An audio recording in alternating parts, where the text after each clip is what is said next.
오늘 부활절 감사 예배로 함께합니다. 오늘 본문의 말씀을 가지고 절기로서 기념하는 부활을 넘어 기억하며 살아내는 부활 실천, 이런 제목으로 부활 신앙을 한번 돌아보도록 하겠습니다. 여러분, 교회 생활 좀 하신 분들은 한국교회 주요 3대 절기 잘 알고 계시죠? 가장 먼저 생각나는 게 뭔가요? 성탄절, 그리고 고난주와 함께 오늘 부활절, 또 하나는 추수감사절, 세 가지 절기죠. 이 모든 세 가지 절기들은 구원의 핵심 사건과 깊은 관련이 있습니다. 간단하게 말하면 성탄절은 우리 구원자신 예수님의 오심이죠. 더하여 내용적으로는 약속대로 그렇게 오셨듯 다시 오실 주님을 대망하는 그런 기다림의 절기, 오심에 근거해 다시 오심을 기다리는 그런 날입니다. 그리고 고난주와 함께 부활주는 무엇입니까? 그렇게 오신 구원자께서 우리 구원을 위해 십자가의 죽으심을 기억하고 죽음으로만 끝나지 않고 그 죽음을 이기시는 부활로 소망을 주신 나를 기억하는 것이죠. 그리고 그 예수님의 부활이 그 예수님만의 부활이 아니라 우리의 부활 될 거라는 것. 마지막으로 감사주의. 물론 여기에 맥주절도 있지만 보통 추수감사주일이 3대 절기 안에 들어옵니다. 이것은 그렇게 구원받은 우리가 하늘 소망 가지고 살아간 날 동안 예수님과 동행하는 삶의 열매, 감사의 모습을 돌아보는 것이죠. 믿음이 있다는 것은 여러 가지로 말할 수 있지만 가장 중요한 건 감사입니다. 왜냐하면 환경과 조건을 뛰어넘는 감사라는 것은 보이지 않는 하나님의 어떤 신실하심을 의지하지 않고서는 불가능하기 때문입니다. 먼 것 때문에 감사는 대부분 누구나 합니다. 그러나 그럼에도 불구하고 감사라는 것은 믿음의 시선이 있지 않고서는 불가능한 것이죠. 그런데 여러분, 이런 절기를 왜 제정했는가 라고 할 때 사실은 망각하는 우리의 연약함을 고려한 겁니다. 여러분, 제가 퀴즈를 한번 낼게요. 지난주 설교 제목 기억하십니까? 너무 먼가요? 그러면 여러분, 어제 아침은 뭘 드셨나요? 저 어제 점심은 생생하게 기억합니다. 카레. 여러분, 우리의 기억이라는 게 의존하기에는 너무 빈약하죠. 사실은 우리는 내가 알고 있는 기억조차도 이익에 따라, 말하는 입장에 따라서 편집하잖아요. 어떻게 보면. 그런 연약함을 고려해서 이런 구원의 핵심 사건들을 그 중심에는 예수님을 반복해서 기억하는 절기를 만든 겁니다. 이건 시간의 흐름 속에 하나님의 구속의 사건을 되새기는 어떤 장치를 만든 거죠. 그래서 이런 정기적인 준수를 통해서 우리 다시 한번 복음을 생각하게 되고 신앙적인 정체성을 새롭게 하게 되는 겁니다. 그렇기 때문에 절기는 시간의 흐름과 관련 있는데 보십시오. 성탄절 12월, 그렇죠. 고난주와 부활절 4월, 5월, 3, 4월, 그리고 추수감사절 9월, 10월, 이렇게 해서 주요 시간 속에 절기를 둠으로써 우리의 기억을 다시 한번 이렇게 상기시켜주는 거죠. 어떤 거룩한 리듬을 만드는 거라고 할 수 있습니다. 마냥 놔버리면, 마치 병 안에 있는 물을 놔버리면 흩어져 버리는 것처럼. 갑자기 제 아픔이 아침에 생각나는데 너무 몸이 조금 피곤하고 각성이 필요해서 냉커피를 하나 사들고 오는데 쏟아버렸어요. 근데 위로의 말씀을 누가 해주셨어요. 한 모금이라도 드셨냐고. 감사하게 한 모금 먹었더라고요. 쏟아놓고 나면 주워 담을 수 없는 거잖아요. 시간이 억압되고 통제되면 안 되겠지만 그 자연스러운 시간 속에 때마다 기억되어지는 것이 없으면 그냥 흘러가거든요. 그런 의미에서 거룩한 이름을 부여하는 게 절기이고, 그런 시간 속에 살아가는 우리가 복음을 다시 살아내는 은혜의 장치가 절기입니다. 더욱이 우리 자녀 세대들은 이 절기를 보면서 신앙을 배웁니다. 저도 어렸을 때부터 신앙생활하면서 성탄절 때 공연하고 부활절 때 공연하고 추수감 때 공연하면서 그 의미를 연습했던 것 같아요. 자연스럽게 찾아오게 된 거죠. 그런데 여러분, 이런 정기주수와 관련해서 그러나 기억할 것이 있습니다. 무엇보다도 주의할 것이 있는데요. 가장 큰 두 가지 극단은 너무 형식적인 겁니다. 사실은 매번 반복하다 보면 의미는 빠질 수밖에 없겠죠. 마치 안고 없는 찐단처럼. 그래서 절기를 지킴으로 의미를 되새기는 본질은 상실된 채 절기 지키는 것 자체가 목적이 되다 보니까 절기를 마치고 어떻게 평가를 하냐면 잘 치렀다가 돼요. 절기를 통해 주신 말씀 앞에 내가 잘 살았냐가 아니라 잘 치렀다가 돼요. 잘 치렀다가 아니라 잘 살아냈냐가 돼야 되는데 본질을 잃어버리더라는 것이죠. 그래서 행사와 어떤 규모 분위기에 성공 여부를 따져요. 여러분 오해 없이 들으십시오. 저는 이 시대쯤 되면 교회는 조금 행사 규모를 줄여야 되지 않을까 생각을 저는 개인적으로 해요. 치는 것보다 지금 더 정말 생명처럼 붙들어야 할 건 살아내는 거라 생각하거든요. 또 하나는 무용론입니다. 이러다 보니까 너무 극단적인 한편에서는 그럼 절기는 불필요하다고 말합니다. 나름 신학적 근거도 있습니다. 왜냐하면 여러분 어디에도 성탄절 지키란 말 없어요. 어디에도 부활절 지키란 말 없고요. 어디에도 고난주간 지키란 말 없어요. 다만 이 귀한 일들을 교회가 신앙의 역사 속에서 절기로 만들어 기억하자라는 거거든요. 성경적 근거는 있지만 명령으로 남겨진 건 없다 보니까 그들 말도 맞아요. 그리고 절기는 이미 예수님 안에서 성취됐기 때문에 또 다른 날을 만들 필요가 없어요. 어떤 날을 만든다는 것 자체가 그 날에 우리를 붙들어매는 거잖아요. 한번 물어보죠. 12월 25일이 예수님 태어나신 날 맞나요? 아무도 몰라요. 그걸 가지고 시비하는 것 자체가 사실은 잘못된 질문이기도 해요. 어떤 이단은 예수님이 그날 태어나지 않았다고 막 자꾸 시비 거는데 그들도 몰라요. 어떤 날인지를. 날을 정하고 그 날에 붙들어 매는 것 자체는 분명히 잘못된 겁니다.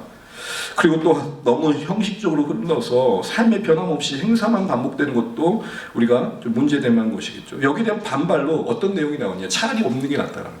여러분 이렇게 생각을 해보시죠. 소를 키워요. 소를 키우는데 소 때문에 외양간이 더러워. 이야 이럴 거면 소 없애. 말이 되세요? 그럼 소는 누가 키워? 소 때문에 외양간이 더럽다고 소를 키운다? 애들이 방을 더럽힌다고 애들을 쫓아낸다? 말이 안 되는 거잖아요. 무용론은 나름 일리가 있지만 본질을 또 벗어나는 겁니다. 그래서 형식적인 준수는 절기의 본질을 상실하고 이러한 무용론, 절기는 불필요하다 이런 주장들은 분별은 있어 보이지만 절기의 유익을 놓치는 겁니다.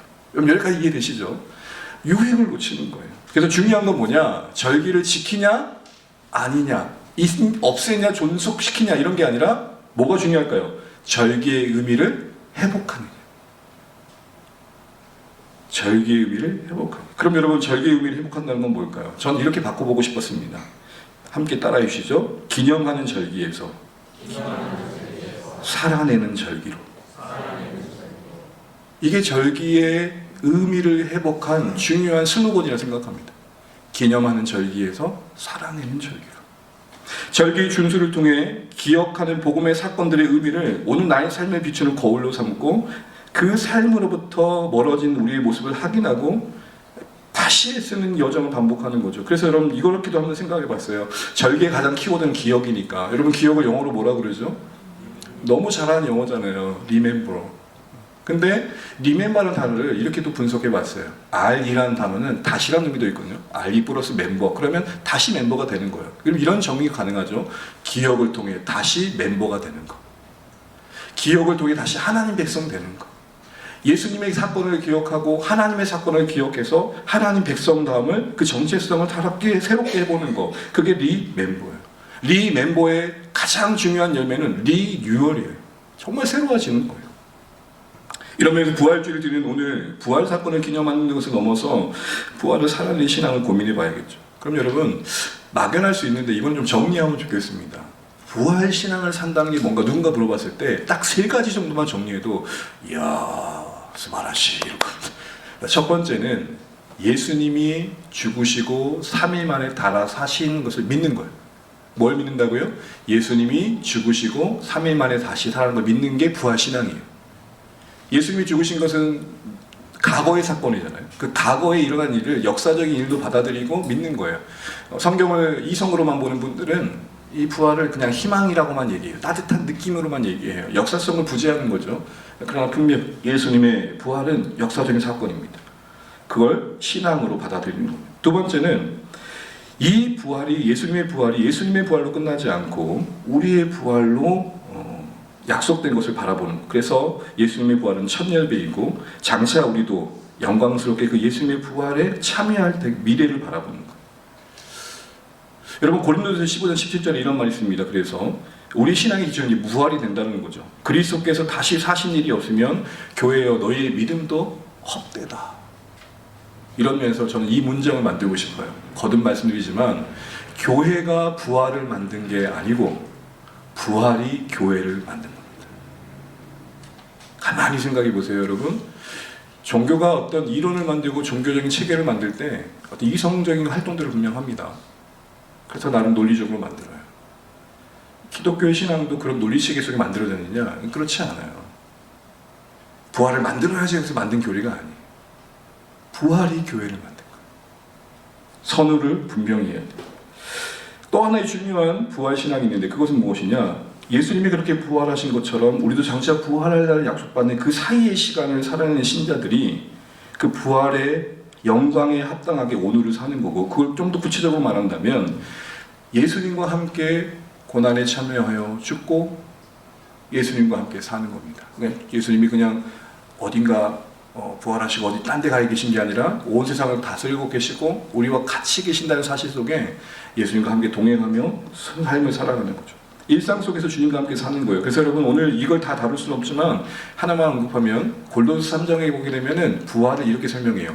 옷을 입고 옷을 벗고. 여러분, 옷을 입고 벗고는 우리의 일상의 활동입니까? 특별한 활동입니까? 너무 특별한 활동이 아니라 너무 일상적인 거잖아요. 여러분도 지금 옷을 입고 오셨잖아요. 왜 부활로 새로운 존재의 삶을 옷을 입고 벗고로 생방했을까요? 먼 이야기가 아니라는 거예요. 영원한 부활의 이야기가 우리 일상에 침투해 있고 그 일상은 영혼과 있어야 된다, 이 얘기를 하는 겁니다.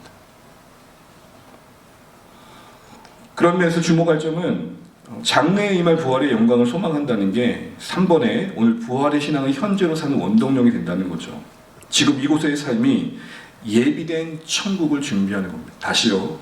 지금 이곳에서의 삶이 예비된 천국을 준비하는 겁니다. 거기에 맞게 우리를 준비시키는 겁니다.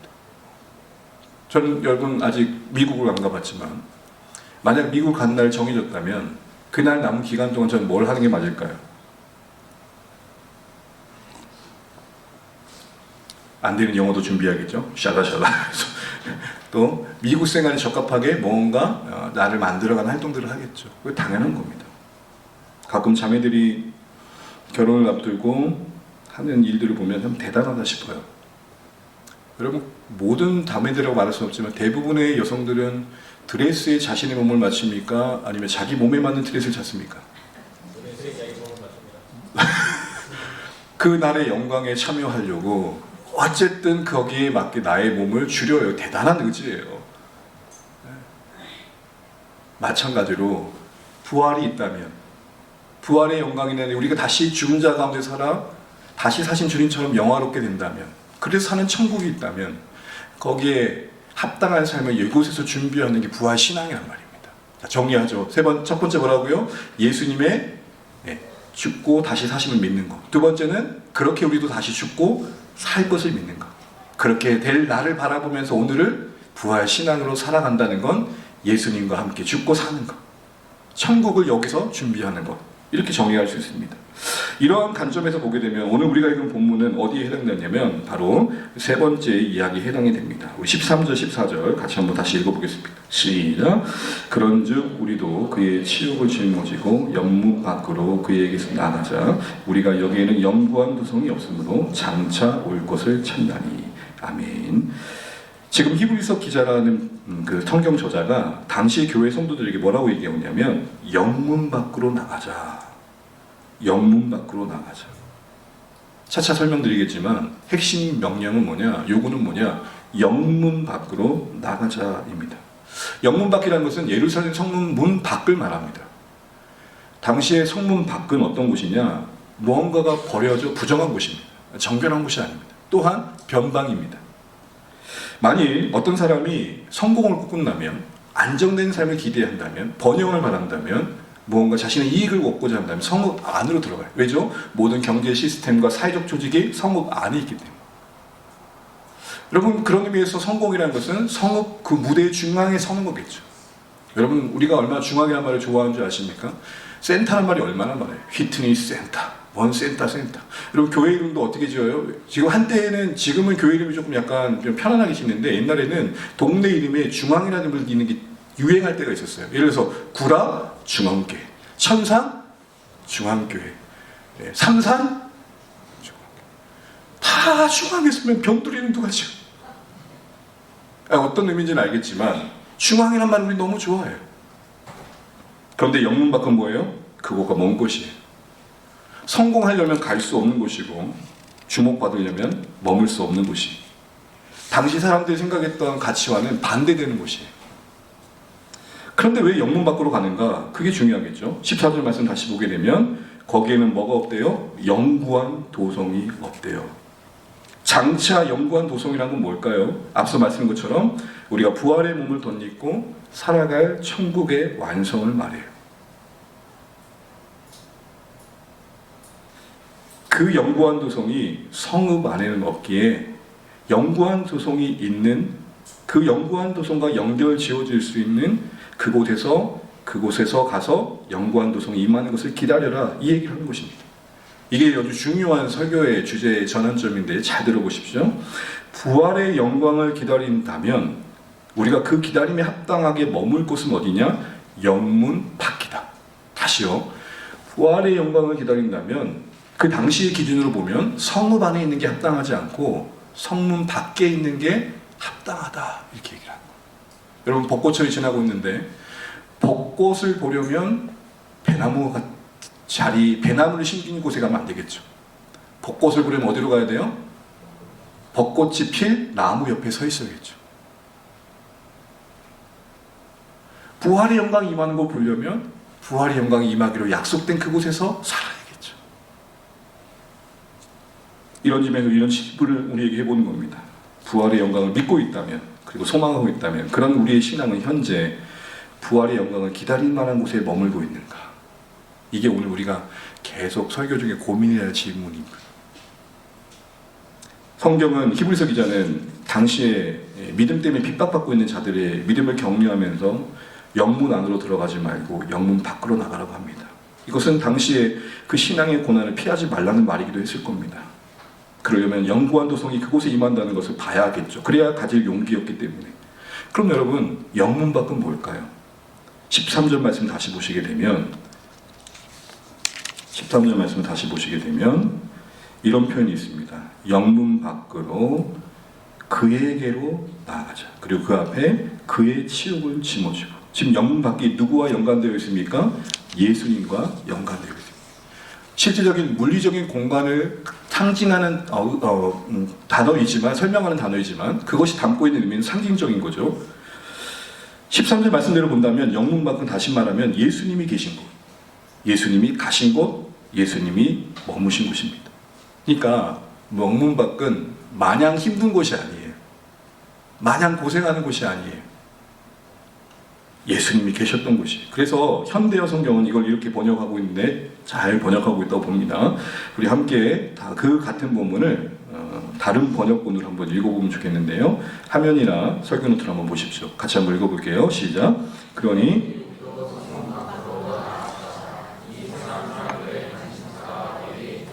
그들이 멸시를 하든 예수께서 겪으신 수치와 고난을 함께 나누려 그분이 계신 곳으로 나아갑시다.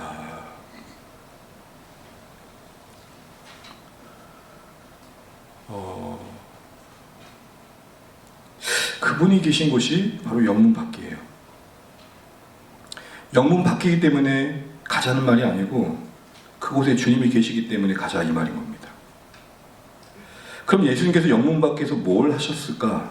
왜 성읍 중심에서 예수님은 사역을 하지 않으시고 영문 밖 변방에서 그 사역의 절정인 십자가를 지셨는가? 이런 질문을 돌아보면서 결국 예수님이 계신 영문 밖에서 삶이라는 게 뭔지를 우리가 알아가게 될 것 같습니다. 하신 일은 뭐죠? 그곳에 하신 일은 11절 말씀과 연관되어 이해되어집니다. 우리 11절 말씀 같이 한번 읽어보겠습니다. 시작. 이는 죄를 위한 짐승의 피는 대제사장이 가지고 성소에 들어가고 그 육체는 영문 밖에서 불사름이라. 신약 성경 중에 참 어려운 성경 본문 중에 하나가 히브리서인데 그 이유인즉슨 구약을 너무 많이 얘기해요. 그러니까 구약과 연관지어다 보니까 처음 믿는 분들에게 히브리서는 너무 난제예요. 구약의 배경이 없이는 이해하기 쉽지 않거든요.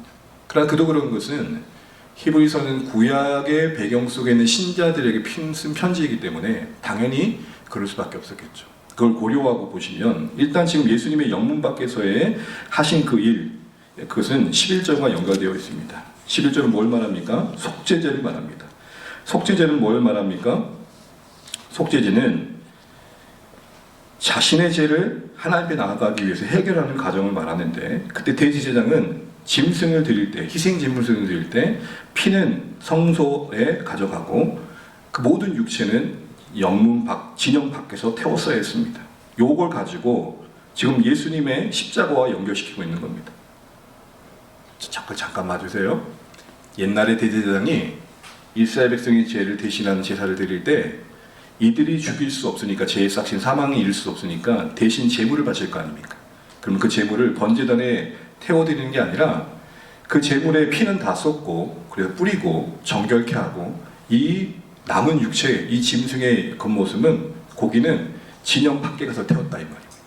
그래야 속죄제가 성립이 됐어요. 요 그림을 가지고 예수님 십자가가 지금 이야기되고, 그래서 예수님은 예루살렘 성읍 떡하니 중심에서 죽으신 게 아니라, 오늘 우리 울산에 비유하자면 많은 사람들이 보이는 삼상동에서 십자가에 매달리신 게 아니라 저 언양, 여러분 어디 가야 마음 안 다치실까요? 어디 꼴짜기 거기서 아무도 없는 곳에서 죽으셨다 이 말이에요. 왜요? 거기가 속죄제물이 죽어야 장소였기 때문에. 나 영문 밖으로 갈란다 하고 가신 게 아니라 거기는 구약 내내 속죄제물이 죽는 곳으로 정해진 곳이었기 때문에 예수님 스스로가 거기까지 가셔서 죽으신 거예요. 결국 영문 밖에서 하신 일은 무엇입니까? 본인이 십자가의 제단 위에 자신을 우리 대신하여 불태우심으로써 우리의 죄를 씻으시는 속죄제물이 되셨고, 이는 구약의 속죄제물이 불태워질 장소에 자신을 십자가에 두심으로 인해서 순종의 성취를 보여주고 있는 겁니다. 그러니까 정리하자면 영문밖은 십자가로 우리와 하나님과 관계의 구원의 길을 여시기에 오신 예수님의 순종의 사건이에요. 좀 어려우신가요? 더 쉽게 말하면 십자가에서 우리 대신에 죽으신 그 일이 구약에 약속된 그 일임을 보여주신 거예요. 이런 의미에서 성경의 큰 흐름은 이렇게 정리가 됩니다. 오실 예수님, 오신 예수님, 다시 오실 예수님. 다시요. 오신 예수님. 발음이 좀 안 되네. 오실 예수님, 오신 예수님, 다시 오실 예수님.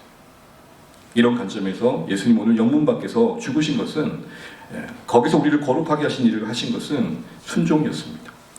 그럼 또 이런 질문 되죠. 그렇다면 그런 의미에서도 의미가 있겠지만 왜 십자가는 영문 밖에서 그러면 이루어졌어야 됐는가? 예수님이 영문 밖에서 죽으신 것은 구약의 성취입니다. 그럼 왜 성경은 영문 밖에서 십자가를 세울 수 있게 하셨는가? 이런 질문도 할 수 있겠죠. 그 이유는 십자가의 희생과 어울리는 곳이 영문 밖이기 때문에, 자신의 피로 생명 얻는 자들, 신자된 우리가 살아갈 삶의 방향과 모범을 제시하기에 적합했던 곳이라는 거예요. 앞에 제가 성읍과 성읍 밖의 이야기를 했었습니다. 성읍 밖에 산다는 것은 당시 성읍 내 주류 성공 문화와 질서로부터 멀어지는 거예요.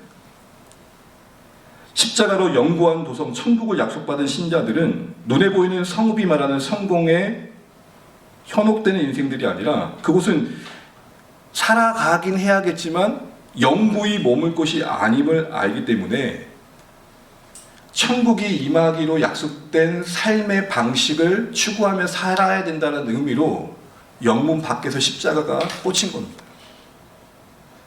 예수님이 십자가에 죽으실 때 영문 밖에서 죽으신 것은 구약의 성취이기도 하지만, 그럼 왜 성경은 굳이 그런 예언을 하셨는가라고 할 때 십자가와 가장 어울리는 삶이 영문 밖의 삶의 방식이기 때문에 그렇습니다. 지금 제가 내내 말씀드리면서 영문 밖은 다만 장소의 개념이 아닌 걸 알 것입니다. 성읍이 상징하는 것은 이 세상 방식입니다. 성읍이 상징하는 것은 이 세상 질서입니다. 성문 밖, 영문 밖, 진영 밖이 상징하는 것은 이 세상 질서와 가치를 거스르는 것입니다. 이 두 가지 삶의 양식을 오늘 성읍과 성읍 밖으로 비교하고 있는 것이죠. 그렇게 성읍 밖으로 간다는 것은, 성문 밖으로 간다는 것은, 영문 밖으로 간다는 것은 성읍의 유행과 방식을 거부하고 살아가기에 고난과 치욕을 피할 수 없는 겁니다. 여러분, 신자로 살기 때문에 고단한 거 아닙니까? 내가 예수 안 믿었으면 그냥 부정직해도 지나갈 일들이, 죄송해요, 오해 없이 들으세요, 괜히 예수 믿어가지고 양심 찔린 거예요. 눈 한번 딱 감으면 1억인데 그게 안 돼요. 그런데 그런 영문 밖에서의 삶이 천국을 맞이할 삶이라 이런 얘기를 하고 있는 겁니다. 예수님의 부활을 믿고 우리 몸의 부활의 몸을 덧입고 갈 하늘 도성 천국을 기다리는 신자들은 예수님이 계신 그곳에 있어야 된다는 것이죠. 역시 이런 측면에서 우리는 돌아봐야 됩니다. 우리가 서 있는 이곳은 주님께서 말씀하신 영구한 도서, 좀 어렵죠. 천국이 임할 만한 곳에 좀 살고 있는가? 이게 되게 중요한 거예요. 교회에 다닌다고 그곳에 천국이 임할까요? 조심스럽지만 아닐 수도 있습니다. 왜냐하면 교회 안에도 세상이 있기 때문입니다. 그래서 우리는 언제나 두려워하고 공포스러워하는 게 아니라 진실하게 나를 살펴야 된다. 이렇게 하는 겁니다. 하나님이 은혜로우신 분이긴 하지만 여러분 편하게 이해하려고 제가 쓰는 표현이니까 마음 상하지 마십시오. 두리뭉실 퉁 치시는 분도 아닙니다. 분명히 하나님은 우리를 보고 계시고 알고 계십니다. 그래서 여러분 오늘 설교의 결론은 영문 밖으로 갑시다. 이랬더니 교회 문 열고 밖으로 나간다. 그러면 안 되신 거예요. 주님께서 계셨던 그곳으로 가자는 겁니다. 그곳은 어디입니까? 우리 살리려고 자신 불태우신 곳입니다. 여러분 누군가 옛날에 이런 시를 썼죠. 연탄재 함부로 발로 차지 마라. 왜? 너는 누군가를 위해 너 자신을 들여본 적이 있는가? 예수님이 십자가를 제단 삼아 자신을 온전히 불태워 오직 우리 위해 자신을 내어준 곳이 영문 밖이기. 거기로 간다는 것은 이제 우리의 삶의 가치가 나 하나 먹고 배불리는 데 있지 않다는 거죠. 옛날에 김동욱 목사님이 하도 청소년 사역할 때 이걸 알려주고 이런 반언을 하나 만들었어요. 여러분 남 주기 위해 공부하십시오. 남 주기 위해 공부하십시오. 가진 것이 없기에 나눌 수 없는 게 아니라 또한 가진 것이 많기에 나누는 게 아니라 나누는 마음이 있어야 나누는 겁니다. 영문 밖을 산다는 것은 내가 아닌 다른 타인을 위해 내 자신을 드릴 수 있는 여백을 갖는 것입니다. 이 분주한 시대 속에 우리는 왜 이렇게 마음의 여백이 없을까요? 정말 우리 이전보다 좀 더 나아졌음에도 불구하고 왜 우리의 마음은 늘 조급할까요? 여러분 특별히 신자로서 우리는 하나님의 나라의 가장 귀한 영혼과 그들의 삶을 위해 섬김으로 살아갈 필요가 있습니다. 그렇게 평생 살았던 바울은 그 영광한 도성이 임하는 날 그렇게 영혼을 위해 살았던 삶의 영광을 이렇게 고백합니다. 데살로니가서 2장 19절 20절입니다. 같이 읽죠. 시작. 우리의 소망이나 기쁨이나 자랑의 별관이 무엇이냐? 그가 강림하실 때 우리 주 예수 앞에 너희가 아니냐? 너희는 우리의 영광이요 기쁨이니라. 아멘. 사랑하는 주 안에 가족 여러분, 주 안에서 무엇이든지 할 수 있습니다. 그러나 그게 하나님의 뜻인 영혼과 무관하다면 남지 않을 것입니다. 사람은 지나가지만 그 사람을 사랑했던 삶은 영원합니다. 우리의 존재는 죽고 나면 언제 그 존재가 있었는지 기억조차 희미해져 망각하지만 그를 위해 섬겼던 사랑은 남습니다. 사랑은 남습니다. 사람은 지나가지만 그 사람을 사랑했던 삶은 남습니다. 그게 영문 밖 그 삶을 사는 것입니다. 또한 십자가가 가장 어울릴만한 곳이 영문 밖이었듯이 우리 영문 밖 영성을 살아야 됩니다. 세상의 가치관을 거부하고 세상의 흐름을 분별하고 마냥 영문도 모른 채 무턱대고 따라다니시면 안 됩니다. 영문도 모른 채 세상을 따라가시면 안 됩니다. 여러분 이 영문도 모른다는 말에 유래된 말의 의미를 아시죠? 이 영문은 조선시대 병영문을 말합니다. 거기는 비밀문이었기 때문에 아무나 못 들어갔어요. 그러니까 그 안에 뭐가 있는지 몰라요. 그래서 나온 말이 뭐냐? 영문도 모른다는 거예요. 이유도 모르고 까닭도 모른다는 말이 거기서 유래된 거예요. 이 문이 그 문이에요. 세상을 살아가면서 영문도 모르고 따라가는 거예요. 이런 말을 한다고 그러죠. 넌 여기 왜 있어? 글쎄 나도 왜 여기 있는지 모르겠는데 궁중심리에 흘러서 세대가 그러니까 그건 영문 밖의 삶이 아니라는 것이죠. 예수님을 따름은 다름을 만듭니다. 다시요. 예수님을 따름은 다름을 만듭니다. 그런 삶을 우리가 부름받았다는 거죠. 영문 밖의 삶은 외롭고 쓸쓸할 수 있습니다. 그러나 저는 이게 소명이라 생각됩니다. 여러분, 저는 가끔 들녘에 아무도 보지 않는 곳에 피운 꽃을 보면 우리의 인생을 닮았다 싶습니다. 모든 주목받는 꽃들은 사람들이 지나는 곳에 심겨집니다. 그럼 들녘에 피어 아무도 보지 않는 곳에 꽃으로서의 자신의 소명을 다하기 위해 자기의 향기를 바라는 꽃은 꽃이 아닙니까? 묻습니다, 여러분. 그건 꽃이 아닙니까? 우리는 화려하게 많은 사람들이 모이는 곳에 핀 꽃을 보면서 이야 예쁘다 그러죠. 그것도 꽃이기에. 그러나 여러분, 가끔 보십시오. 아무도 시선 닿지 않는 그곳에 민들레가 예쁘게 자신의 모습을 드러냅니다. 그 향기를 바랍니다. 누가 보아서 바라는 향기가 아니라 자기가 꽃으로 부름받아 심겨졌기에 존재로서 그 몫을 다하는 것입니다. 사랑하는 주안의 가정 여러분, 영문 밖에서 산다는 것은 신자로서 우리의 가치를 깨닫고 내가 누구와 같이 못해 부족한 존재에서 한없이 비교 속에 나를 깎아내리는 인생이 아니라 나로서의 삶을 회복하는 것입니다. 수십억의 인구가 있지만 나의 인생을 대신할 사람은 아무도 없다. 내 몫을 살 것이다. 부끄럽지만 사랑하는 주안의 가족 여러분, 저는 여전히 지금도 그 싸움을 하고 있습니다. 들녘에 핀 꽃으로 사는 삶의 가치를 외면하고 많은 사람들이 핀 꽃 그곳을 바라보고 싶어 할 때가 있습니다. 왜 이렇게 유튜브를 안 보십니까? 시비애가 뭐예요, 시비애가? 웃자고 하신 거 아시죠? 사랑하는 주안의 가족 여러분, 이게 왜 중요한 줄 아십니까? 영문 밖에서 그의 삶이 하나님 나라의 임할 거룩을 담기 때문입니다. 우리 레위기 4장 12절 읽고 말씀 마무리하겠습니다. 레위기 4장 12절 같이 한번 읽어보겠습니다. 시작. 그 송아지 전체를 진영 바깥에 버리는 곳인 정결한 곳으로 가져다가 불로 나무 위에서 사르되 곧 죄 버리는 곳에서 불사를 지니라. 아멘. 차분히 설명하면 참 좋을 텐데 시간이 얼마 되지 않아서 제가 빨리 말을 할 텐데요. 당시의 진영 밖, 영문 밖은 부정한 곳이었어요. 그런데 거기서 하나님의 뜻을 따라 불태워진 양은 정결하게 됩니다. 그곳은 정결한 곳이 돼요. 그러니까 부정한 곳 한복판에서 불태워진 양은 정결하다고 말해주고 있어요. 뭘 보여줄까요? 이 부정한 세상 속에서 하나님의 뜻을 따라 자신을 드렸던 인생들은 정결하여 하나님 나라에 갈 준비가 된다, 이 말을 하고 있는 겁니다. 세상은 부정해요. 세상은 악해요. 세상은 우리를 늘 언제나 미끄러뜨려요. 그러나 이 세상 한복판에서 그렇게 이 부정한 세상을 피할 게 아니라 누군가의 노래 고백처럼 제 많은 이 세상 우리 집이 아니라고 말할 것만이 아니라 이 부정한 세상 한복판에서 십자가 품고 나를 불태워 성결한 삶을 사는 인생들이 그곳이 천국이 임할 곳이고 그곳이 부활이 임할 곳이란 말입니다. 사랑하는 주안의 가족 여러분, 엄중한 질문을 다시 한번 드리겠습니다. 여러분, 영문 밖에 계십니까? 아니면 영문도 모른 채 세상을 따라가고 계십니까? 하나님 나라가 임할 곳에 계십니까? 부활을 수없이 많은 사람들이 기념하지만 부활이 임할 곳과는 거리가 먼 곳에 살면서 부활만 기념할 때가 얼마나 많은지요. 오늘 시은이 세례 준다고 차분하게 하려고 하는데 죄송합니다. 시은이 놀리면 안 되는데. 사랑하는 주안의 가족 여러분, 영문 밖으로 나아가시기를 주의 이름으로 축복합니다.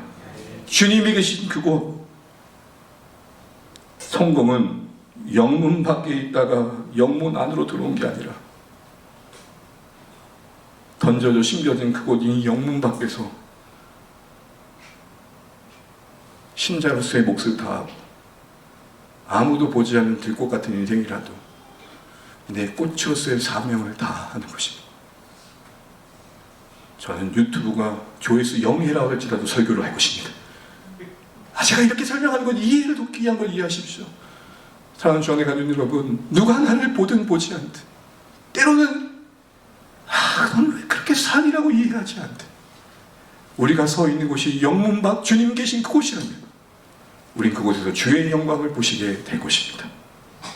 벚꽃을 보려면 벚꽃 핀 나무 아래에 있어야 되듯 벚꽃을 피울 나무 아래서 살아야 되듯 부활의 꽃을 피울 십자가로 가시는 주 안에 가실 되시길 바랍니다. 그래서 고난주간과 부활주일이 함께 가는 것입니다. 왜냐하면 십자가 없는 부활은 없고 부활이 없는 십자가도 없기 때문입니다. 다시 묻습니다. 지금 계신 그곳 부활이 약속된 곳입니까? 영문 밖에 계십니까? 용서하기 싫은 사람을 품는 거 영문 밖에 있는 겁니다. 억울하지만 참는 거 영문 밖에 있는 것입니다. 먼저 다가가 사과하는 거 영문 밖에 있는 것입니다. 정직 때문에 손해보는 거 영문 밖에 있는 것입니다. 가능한 편법 안 쓰고 양심을 지키려고 하는 거 영문 밖에 있는 것입니다. 눈 감으면 편한데 그렇게 하지 않는 거 영문 밖에 있는 것입니다. 알아주지 않아도 보이지 않아도 인정 없어도 섭섭해하지 않고 내 자리를 지키며 그곳에 들꽃대는 거 영문 밖에 있는 것입니다. 때론 이해 안 되는 고난이 우리의 삶을 삼켜도 답 없는 기다림, 그 기다림 속에 지쳐도 거기가 나를 부르신 주의 뜻이 있는 곳이라면 머무는 것, 억울해도 힘들어도 포기하지 않는 것, 품어내며 살아내며 그곳에 씨를 심어 나무를 키우는 것, 그게 영문 밖에 있는 것입니다. 왜 우리 영문 밖에 있어야 됩니까?